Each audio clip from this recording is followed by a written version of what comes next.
Carta de Aristeas a Filócrates e Póstulas, do Departamento de Filologia Grega da Universidade de Barcelona. Introdução à Carta de Aristeas a Filócrates. O relato do encontro que temos com Eleazar, sumo sacerdote dos judeus, é muito digno de memória. Filócrates. E como é muito importante para você ouvir todos os detalhes de nossa embaixada e seu propósito, tentei explicar-lhe tudo com clareza, pois conheço sua ávida disposição para aprendê-lo. Isto é, de fato, o mais importante para o homem. Aprender e saber sempre as coisas. Ore por histórias, ore por experiências dos próprios eventos. Assim, adquire-se uma disposição pura da alma. Escolhendo o mais belo, a alma que afirma o bem supremo, a piedade, governa sua vida segundo uma norma infalível. Tendo feito a escolha de escrutinar as coisas divinas com extrema diligência, eu mesmo me ofereci para a embaixada perante o referido homem, homenageado, por seus próprios méritos e fama, entre nativos e estrangeiros, e que ganhou uma utilidade muito elevada para seus nacionais, tanto aos que habitam o país como aos de extensas terras, graças à tradução da lei divina, que entre eles está escrito em pergaminho, em caracteres hebraicos. A isso me dediquei com zelo, aproveitando a ocasião para discutir com o rei sobre os deportados da Judéia para o Egito pelo pai do rei, quando ele governou a cidade e assumiu o governo do Egito. Também vale a pena referir-se a isso. Estou convencido de que você, com sua inclinação para a santidade e a disposição de quem ordena sua vida de acordo com a lei sagrada, ouvirá de bom grado o que resolvi dizer-lhe, desde que você acabou de chegar de sua ilha, ansioso para ouvir o que diz respeito à boa disposição da alma.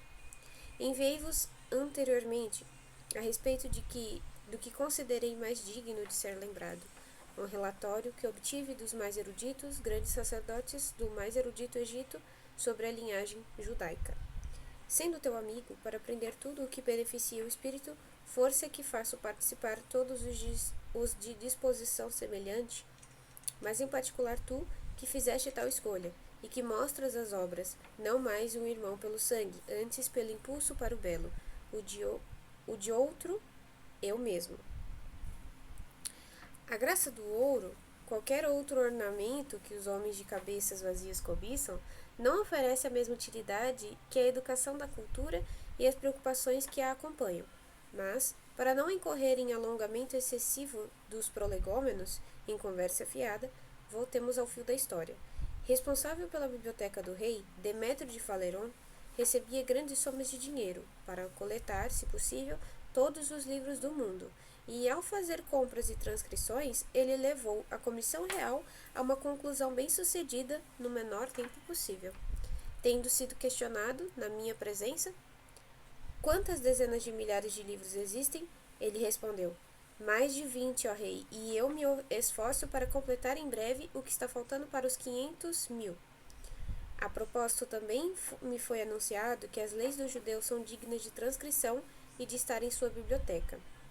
O que impede, disse o rei, de levar a cabo essa tarefa, uma vez que lhe foi fornecido tudo o que precisa? Demétrio disse: é necessária uma tradução. Na Judéia, eles usam seus próprios personagens. Eles têm, como os egípcios, uma escrita e uma linguagem própria.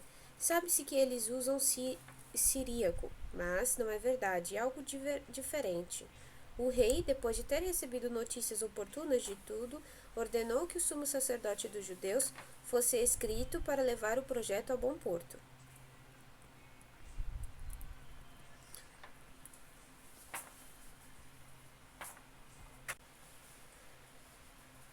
A libertação dos escravos judeus. Feitas essas coisas, o rei ordenou a Demétrio que lhe desse um relatório sobre a transcrição dos livros judaicos. Esses reis, com efeito, governam sua administração por decretos e com todas as garantias. Nada é deixado ao acaso ou ao acaso. Assim, registrei as cópias do relatório e das cartas, a infinidade de presentes enviados e o trabalho que cada um custou. a magnificência e a arte que cada um deles valorizou. Aqui está a cópia do relatório.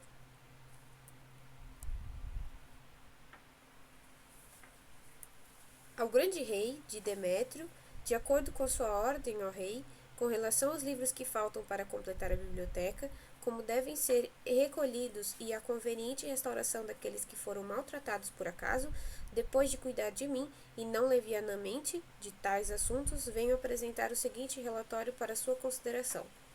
Faltando, junto com alguns outros, estão os livros da lei judaica, são escritos em letras e em linguagem hebraica, traduzidos descuidadamente e não como deveria, aparentemente do competente, pois eles não gozam dos cuidados reais. É necessário que estes também sejam encontrados ao seu lado, em uma versão cuidadosa, porque é uma lei cheia de sabedoria e muito pura, pois é divina. Por isso, escritores, poetas e numerosos historiadores se abstiveram de fazer memória dos livros citados e dos homens por eles governados, porque sua doutrina é augusta e sagrada, como afirma Cateus de Abdera. Se te parece certo, ó rei, será escrito ao sumo sacerdote de Jerusalém para nos enviar homens de vida irrepreensível, anciãos de idade avançada, especialistas no assunto de suas leis, 6 para cada tribo, para que, examinando o acordo da maioria e adotando uma interpretação precisa, constituamos com evidência uma versão digna do argumento e de suas intenções. Que você seja feliz em tudo. Após esse relatório, o rei ordenou a Eleazar que escrevesse sobre esses assuntos, sinalizando também a libertação dos cativos. Além disso, doou para a fabricação de crateras, taças, uma mesa de oferendas e taças para liberações. Ouro, 50 talentos de peso, de prata, 70 talentos e uma abundância de pedras preciosas. Ordenou aos guardiões do tesouro que entregassem aos artesãos o que pedissem, concedendo-lhes a escolha, e para sacrifícios e outras despesas, cerca de 100 talentos. Sobre a preparação dos presentes, darei a você um aviso completo, após remeter a cópia das cartas. A carta do rei era a seguinte: Rei Ptolomeu ao sumo sacerdote Eleazar, saúde e alegria. Pois acontece que uma multidão de judeus habitou nossa terra, expulsa de Jerusalém pelos persas nos tempos de seu governo, e também que muitos outros chegaram com nosso pai ao Egito, cativos de guerra, muitos dos quais ele mesmo alistou em nosso exército com uma solda generosa. De maneira semelhante, aqueles que já estavam aqui eram considerados confiáveis, pois ele construiu fortalezas e as deu a eles para incutir medo, graças a eles, no povo egípcio. Depois de herdar sua monarquia, temos um tratamento humano com todos, mas muito particularmente com seus concidadãos.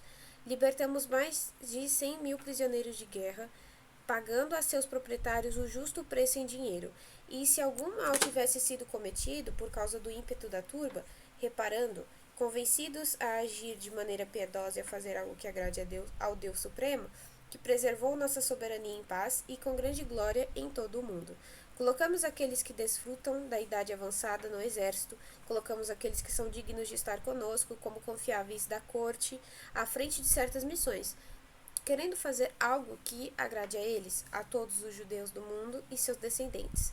Decidimos traduzir sua lei da língua que vocês chamam de hebraico para o grego, para que também possa ser encontrado em nossa biblioteca com os outros livros reais.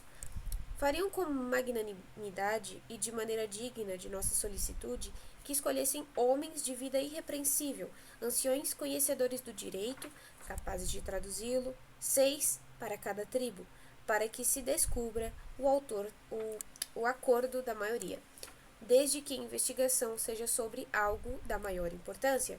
Bem, pensamos que uma vez que esta tarefa esteja cumprida, ela nos trará grande glória. Para isso, enviamos André, um dos capitães da guarda pessoal, e Aristeas, ambos homenageados em nossa corte.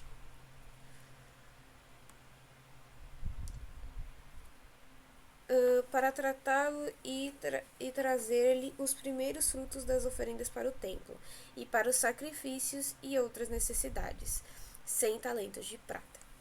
Escreva-nos se tem o prazer de receber algo de presente. Você agirá de uma forma digna de nossa amizade, pois queremos nos apressar em tudo que você quiser. Saúde.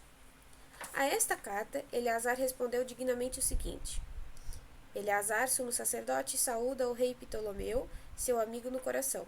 Saudações a você, rainha Arsinoe, sua irmã, e seus filhos. Se for assim, está tudo bem e de acordo com nossos desejos. Nós estamos bem também. Recebida a sua carta, muito nos regozijamos com a sua determinação e bons conselhos. E tendo reunido todo o povo, a lemos para que conheçam a sua piedade para com o nosso Deus. Também lhes mostramos as taças que você enviou, 20 de ouro, 30 de prata, as 5 crateras, a mesa de apresentação e os 100 talentos de prata para oferta de sacrifício e outros suprimentos do templo. Tudo o que André nos trouxe, do número de seus honrados e Aristeas, homens nobres e excelentes por sua educação, dignos em toda a sua conduta e justiça, que nos transmitiu a sua mensagem e ouviu a nossa resposta a partir das suas cartas. Tudo o que lhe convier, mesmo além das nossas possibilidades, será bem recebido pelos nossos ouvidos. Tal procedimento é sinal de amizade e carinho. Bem, você também trouxe grandes benefícios. Benefícios que não serão esquecidos para os nossos concidadãos, e de tantas maneiras. Nesse ponto, fizemos sacrifícios por você, por sua irmã e seus filhos, por seus amigos, e toda a cidade levantou orações para que tudo seja feito sempre de acordo com seus desejos, e que o Deus soberano de todas as coisas preserve sua monarquia em paz e grande glória, e para que a tradução da Santa Lei seja realizada com benefício para você e com segurança. Na presença de todos nós, escolhemos homens nobres, anciãos, 6 para cada tribo, os quais despachamos guardando a lei. Você fará bem, ó justo rei, tomando providências para que, uma vez a tradução dos livros for executada, esses homens voltem. A tradução dos livros for executada, esses homens voltem para nós com segurança. Saúde.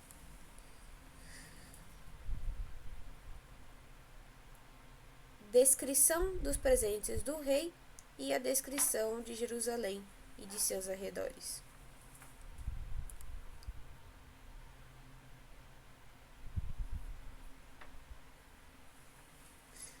Eleazar escolheu os melhores homens, e por sua excelente cultura, como nascidos de pais prestigiosos, de posse não apenas de letras judaicas, antes eles também se devotaram, e não levianamente, à instrução helênica. Eram, portanto, adequados para embaixadas e as realizavam quando necessário.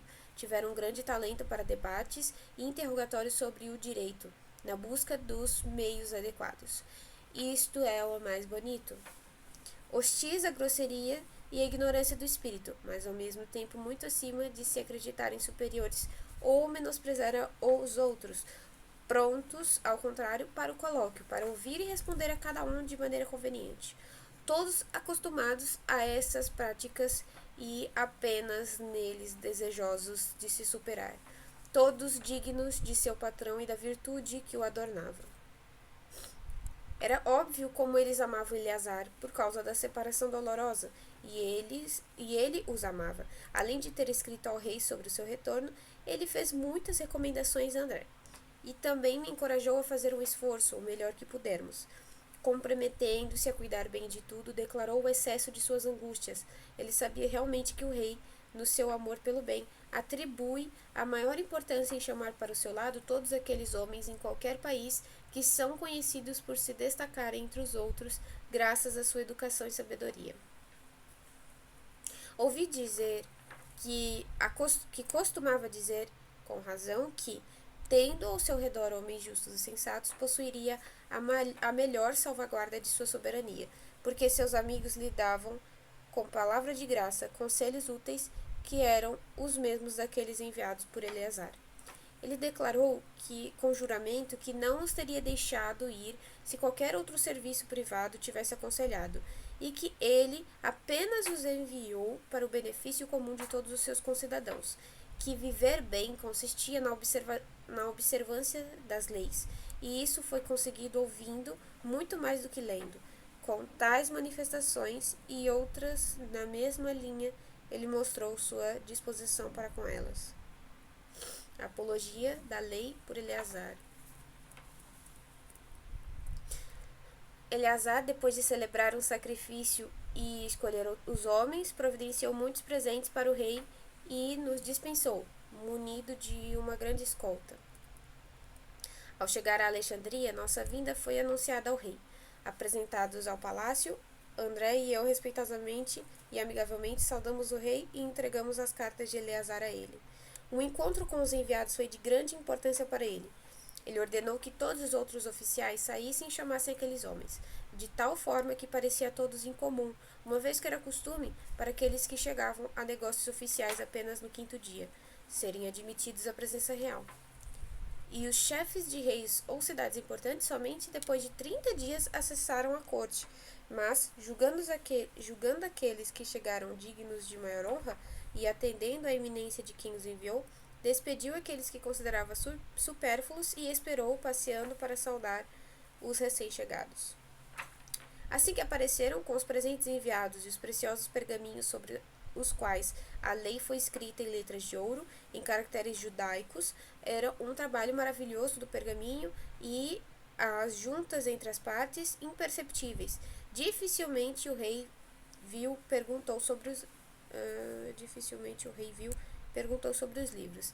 Depois de os terem despojado das capas e desenrolado os rolos, após longa pausa e quase se prostrando 7 vezes, disse: a vós, excelentes homens, obrigado, e maior ainda quem enviou vocês, mas sobretudo a Deus, de quem são estas palavras. Todos juntos disseram em uma só voz, os recém-chegados e os já presentes: salve, ó rei! E ele se entregou às lágrimas, cheio de alegria, pois a tensão da alma e o auge das honras forçam as lágrimas, mesmo na plenitude da fortuna. Ele deu instruções para organizar os rolos de uma forma ordenada, e, saudando-os imediatamente, disse: é justo, ó homens que temem a Deus, para homenagear primeiro aquele motivo pelo qual mandei chamá-lo, e só então você compra minha mão direita, e é por isso que fiz isso primeiro. Considero este um dia marcado quando você veio até nós, e será celebrado durante todo o curso de nossas vidas. Também coincide com a vitória que relatamos na batalha naval contra Antígono. É por isso que quero jantar com você hoje.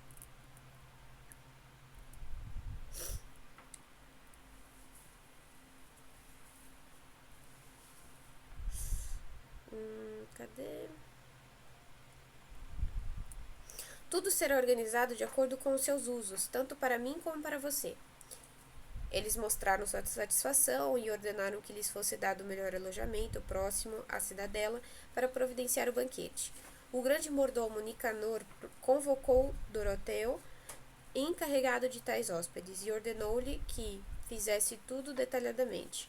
Assim foi arranjado pelo rei, como você vê em vigor até hoje, como muitas cidades usavam costumes particulares em comida, bebida, camas, tantos eram os superintendentes e, de acordo com seus usos, as coisas eram arranjadas quando eles visitavam os reis para que, sem nada que os incomodasse, eles passassem um tempo agradável, como foi feito neste caso. Homem meticuloso, Dorotheu cuidava de hóspedes tão graduados como o superintendente. Ele desdobrou todos os objetos que estavam guardados, pronto para tais recepções. Ele arrumou as camas em 2 fileiras, como o rei havia estabelecido, pois ele havia ordenado colocar metade à sua direita e as outras atrás de sua cama, nada omitindo em homenagem a esses homens. E quando eles assumiram o cargo, ele exortou Dorotheu a se contentar com a quantidade de usos que os convidados da Judéia faziam. Por isso dispensou os sagrados arautos, os sacrifícios e os demais que costumavam fazer as orações, e exortou Eliseu, o sacerdote mais velho que tinha vindo conosco, a elevar suas orações. E ele, levantando-se, disse em termos dignos de memória: o Senhor Todo-Poderoso vos enche de todos os bens que criou, e concedo-te que os guardas sem diminuir a ti e a tua mulher, aos teus filhos e aos que são teus amigos durante todos os dias da tua vida.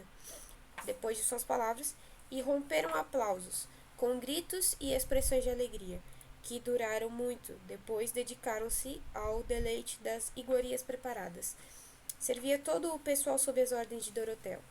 entre os quais também os pajens reais e até alguns dignatários do rei. O banquete.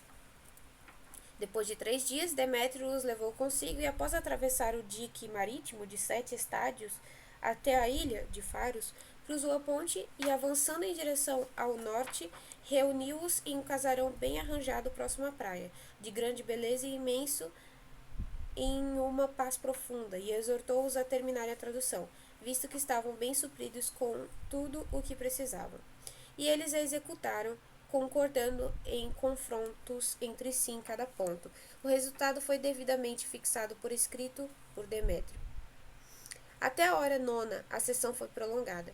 Posteriormente, separaram-se para se dedicar ao cuidado do corpo, proporcionando-lhes a esplêndida provisão para tudo o que desejassem. Além disso, todos os dias, tudo que era arranjado para o rei, Dorotel também preparava para eles, pois tal tinha sido a ordem do soberano. À primeira luz, eles apareciam na corte todos os dias, e depois de cumprimentar o rei, voltavam ao seu lugar. Como é de costume entre todos os judeus, purificaram as mãos no mar, orando a Deus em seguida, eles se dedicaram à leitura e exegese de cada ponto. Também perguntei, por que você lava as mãos antes de orar? Esclareceram isso em depoimento de não ter cometido nenhum mal, visto que toda ação é realizada por meio das mãos. Assim, lindamente e piedosamente, tudo foi remetido à justiça e à verdade. Como eu disse, todos os dias reunidos neste local, que tornava a calma e a luz tão agradáveis, cumpriam a tarefa que lhes fora atribuída. E aconteceu que a tradução foi concluída em 72 dias, como se tivesse acontecido por algum tipo de premeditação. Quando o cumprimento foi alcançado, Demétrio reuniu a comunidade judaica naquele local onde foi efetuada a tradução, que foi lida a todos na presença dos tradutores, que também obtiveram uma magnífica recepção por parte do povo, como responsáveis por magníficos bens. Tal deu as boas-vindas a Demétrio também, exortando a entregar aos reitores de sua comunidade uma cópia de toda a lei.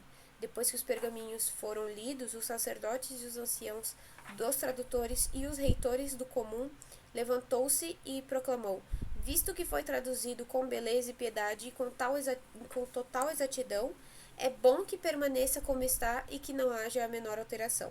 Todos saudaram tais ditos e os exortaram a lançar uma maldição de acordo com o costume entre eles, contra qualquer um que alterasse, adicionasse, modificasse ou apagasse o teor do que estava escrito. Eles agiram bem para que pudesse ser preservado perpetuamente incólume. Quando esta notícia foi comunicada ao rei, ele ficou encantado. Como ele afirmou que a intenção que ele tinha havia sido realizada de forma satisfatória. Depois de tudo lido para ele, admirou ao extremo a sabedoria do legislador e perguntou a Demétrio como é que, com tanta perfeição, nenhum historiador ou poeta jamais se lembrou disso. Disse-lhe, porque a lei é sagrada e vem de Deus. Alguns que tentaram, feridos pela mão de Deus, desistiram de tentar. E ele lhe disse que tinha ouvido Teopompo dizer que, quando ele estava prestes a inserir em suas histórias certas passagens traduzidas da lei de uma forma um tanto imprudente, ele sofreu uma perturbação mental por mais de 30 dias. Em uma trégua, implorou a Deus que lhe revelasse qual foi a causa de seu infortúnio, tendo sido dito em sonhos que ele tinha tolamente querer comunicar coisas divinas ao profano. Ele renunciou e recuperou sua saúde. E do próprio Teodeto, poeta trágico, ouvi-me dizer que, a ponto de introduzir algo da Bíblia num seu drama, os seus olhos sofriam de glaucoma. Como ele suspeitou que por isso o infortúnio se abateu sobre ele, invocando Deus, ele foi curado, depois de muitos dias. Quando o rei foi informado, como já disse, pela obra de Demétrio, de todos esses extremos, prostrando-se diante dos livros, mandou cuidar bem deles e guardá-los piedosamente. Ele pediu aos tradutores que voltassem com ele com frequência, uma vez que tivessem voltado para a Judéia, pois ele disse que sua partida era justa, mas se eles voltassem, eles teriam uma em boa lei como seus amigos e que os maiores presentes receberiam dele. Ele ordenou que sua partida fosse fraudada, tratando-os com a maior liberalidade.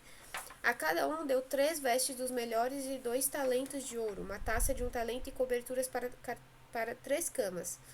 Ele também enviou a Eleazar, com o séquito, 10 camas de prata com todos os seus apetrechos, um armário de 30 talentos, 10 mantos, um manto púrpura, uma coroa esplêndida, 100 véus de mais fino linho, taças, pratos e 2 potes de ouro para ofertas. Escreveu-lhe exortando a que, se algum daqueles homens decidissem voltar para ele, não deveria ser proibido, pois tinha muito a ver com a companhia dos educados e com eles gastava seu dinheiro com as mãos, não na frivolidade. Você ouviu toda a narrativa conforme anunciei a você, Filócrates. Acho que vai encantar você mais do que os livros fabulosos. Pois bem, tendes ao cultivo do que pode beneficiar o espírito e a isso dedica o melhor do teu tempo. Tentarei escrever-lhe os outros acontecimentos dignos de nota, para que, ao lê-los, possa alcançar o alto prêmio dos seus desejos.